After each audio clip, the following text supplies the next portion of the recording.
Hi, it's Sandy Wyllie. Welcome to my mental health channel, 50 Shades of Black and White, where I wipe away the stigma of mental illness by talking about my own personal experiences having borderline personality disorder. I talk about schizophrenia. My dad had that. I talk a lot about narcissism, narcissistic personality disorder. My mom had that. And today's video will be about that. And a plethora of other related things about mental health, like post-traumatic stress disorder, which I also have, panic attacks.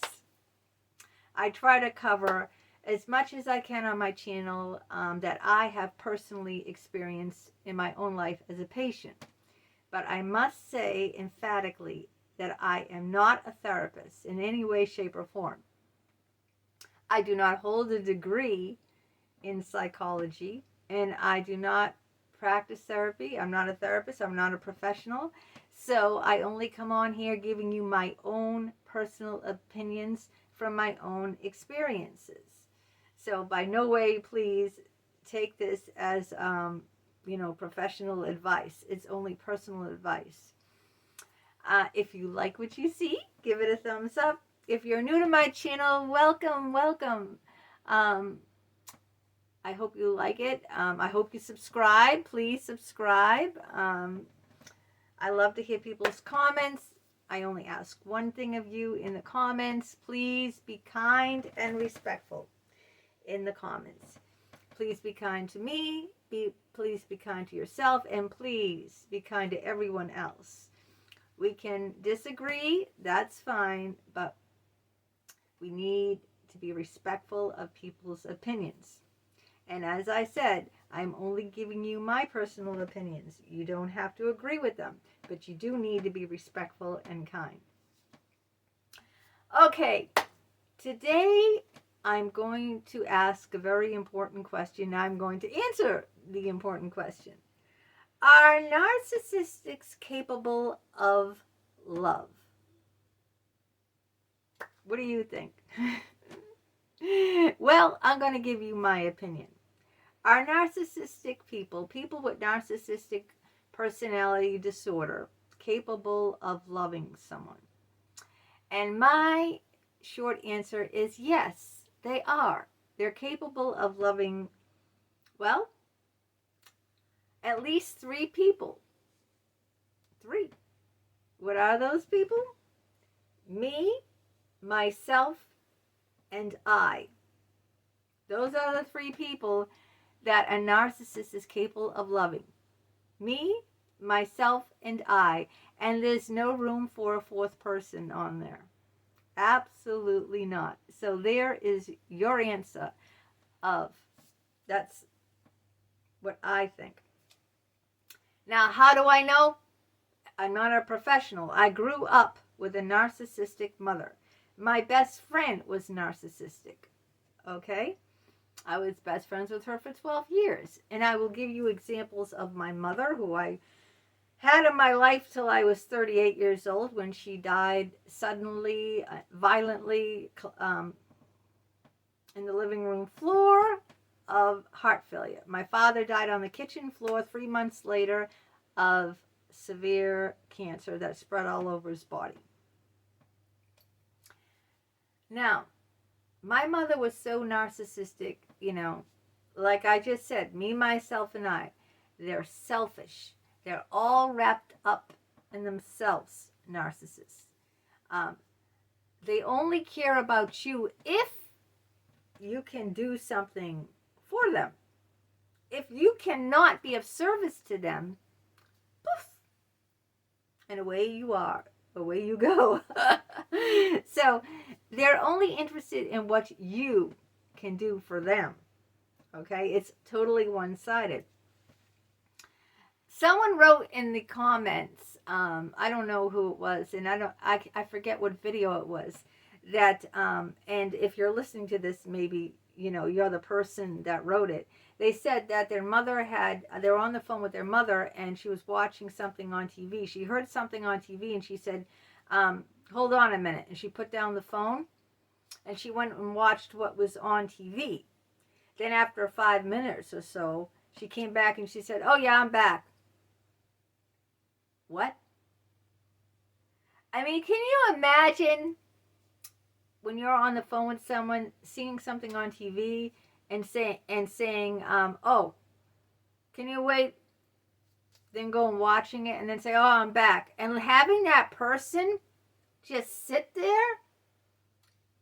That's what someone said in the comments in one of my videos.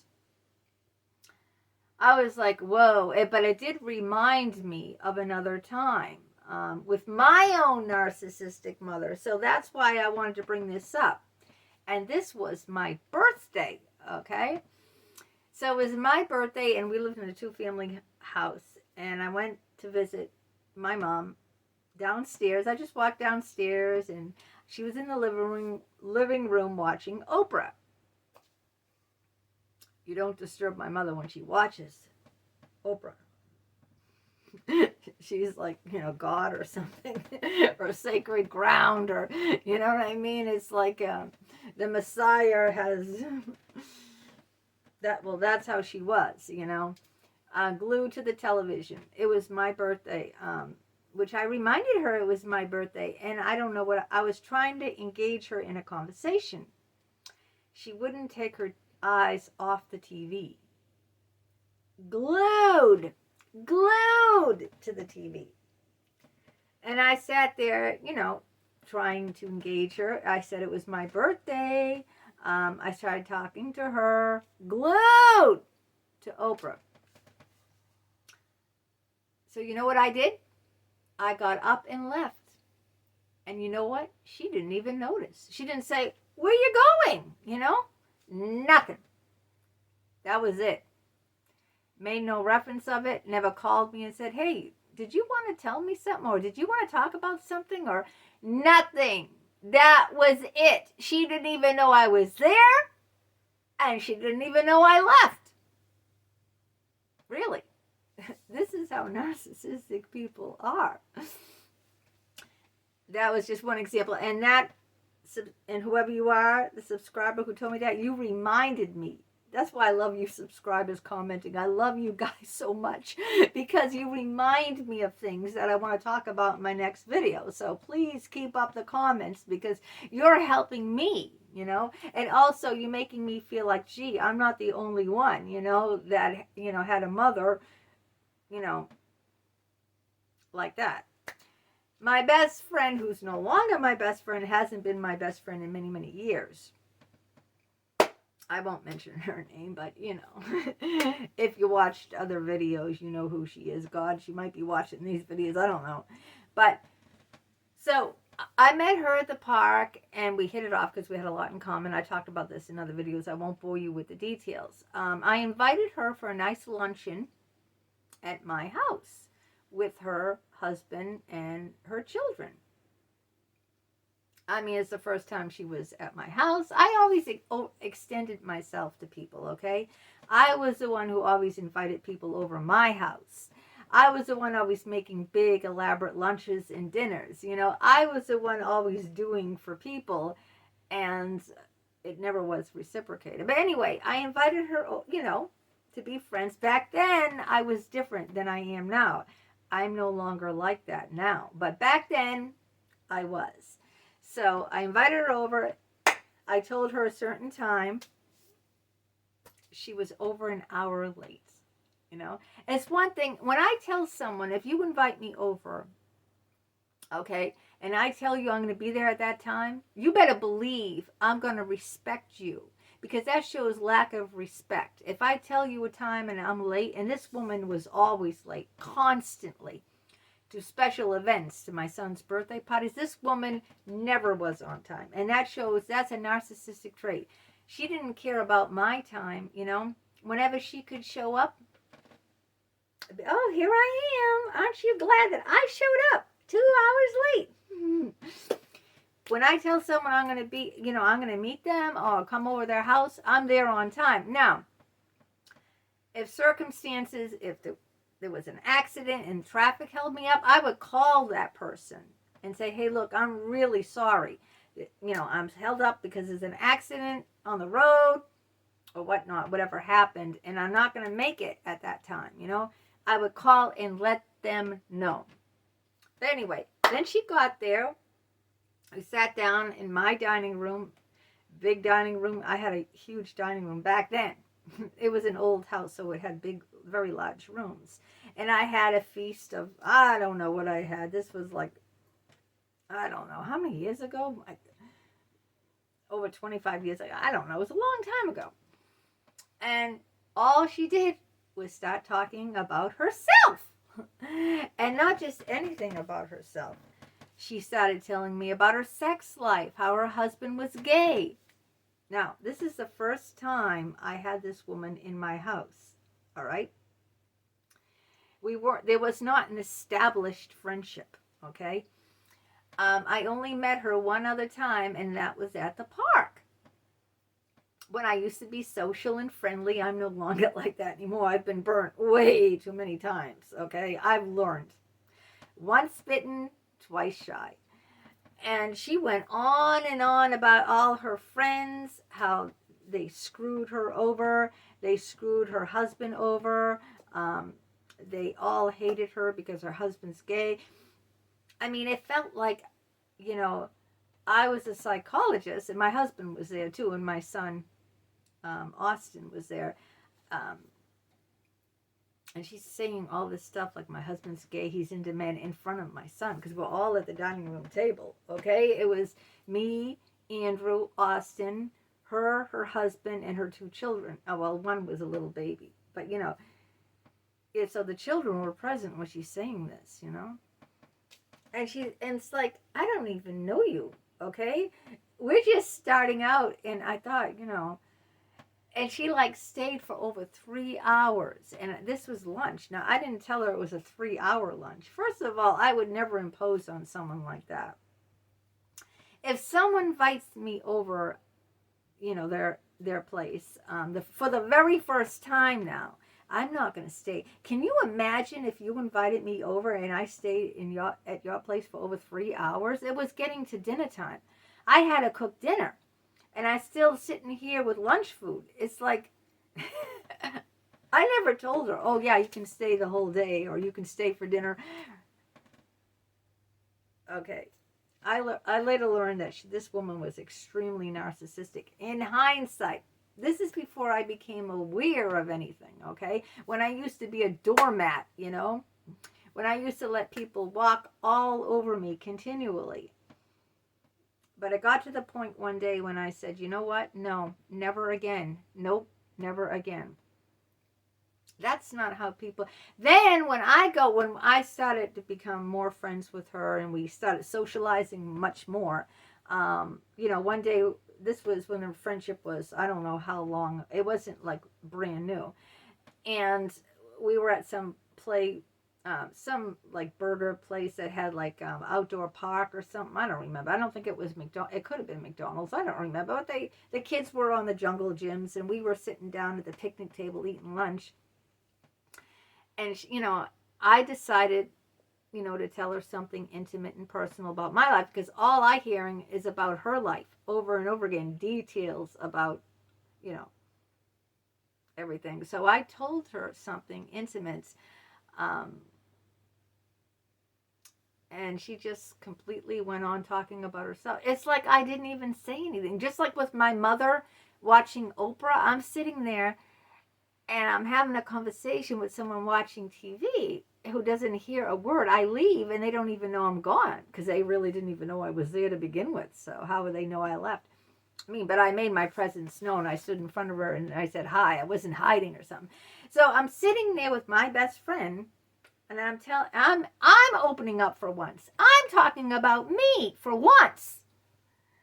And it was something very deep and intimate, you know, that you would only like tell a best friend. Because at that time I got to know her, you know.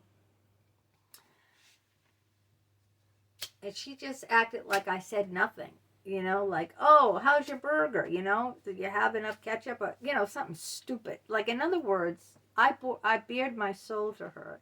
And she's like, how's your burger? Oh, I'm thirsty. I'm going to get another Coke. I was like, did you not just hear?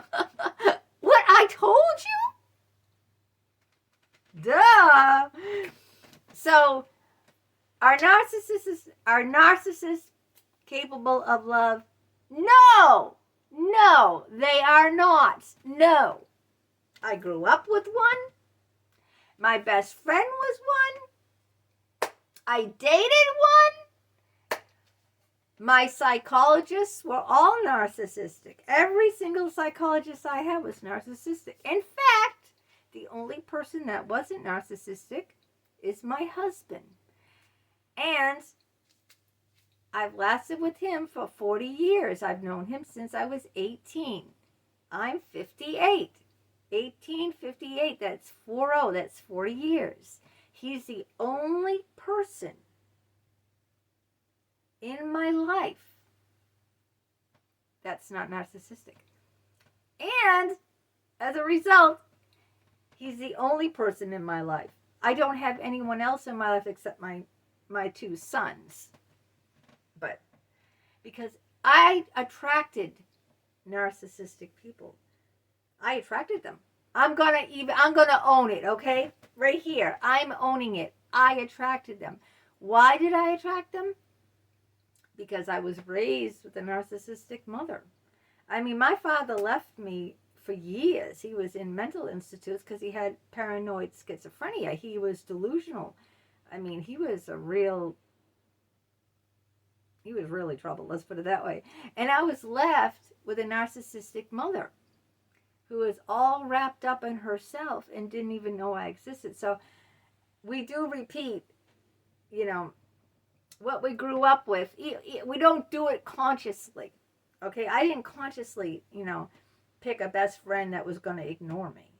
I didn't consciously pick psychologists that were going to ignore me. My husband, well, you would say, how did that happen? I just think that was a stroke of luck. All right? I just think I got lucky there, okay? It was just a stroke of luck that I picked someone who was caring and compassionate and selfless, okay? I was very lucky, but it's only happened once, I'm sure it can happen again, but now I'm more aware of what to look at,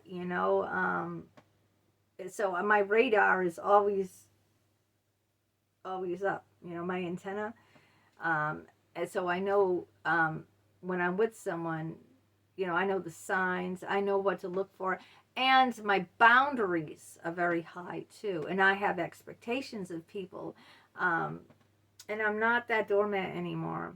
I like me now. I love me how I am now at 58 than before when I was a doormat. So there you have it. Please, if you have experiences with narcissistic people, whether they're your partner, your parents, or whatever they are, or if you are one yourself, if you're narcissistic yourself, tell me, do you think you're capable of love?